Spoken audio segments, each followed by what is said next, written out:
श्री स्वामी समर्थ मित्रांनो, तर चला आज मी तुम्हाला सांगणार होते की आपल्या घराच्या उंबरठ्याला हळदीचं लेपन कसं करायचं. तर मी घेतली होती हळदी, गोमूत्र आणि अष्टगंध, त्यानंतर गुलाबजल करून मी घेतलं मिश्रण तयार करून. काही लोक ही पूजा गुरुवारी करतात, हळदीचे लेपन गुरुवारी करतात, अमावस्येला करतात, पौर्णिमेला करतात किंवा मंगळवारी करतात, जशी तुमची इच्छा. तुम्हाला जेव्हा करायचे तेव्हा तुम्ही हळदीचं लेपन करू शकता, कारण की आपल्या घराचा मार्ग हा लक्ष्मीला येण्याचा हा आपला उंबरठा असतो. नंतर मी हळदीचं लेपन असं उंबरठ्याला लावून घेतलं. नंतर घेतली काढून रांगोळी.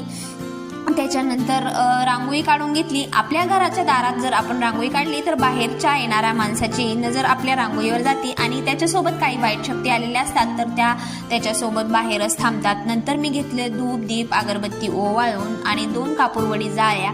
शेवट माझ्या उंबरठ्याची पूजा अशी झालेली होती. तर मित्रांनो, तुम्हाला माझ्या उंबरठ्याची पूजा कशी वाटली ते नक्की सांगा. नंतर मी घेतली देवपूजा करून.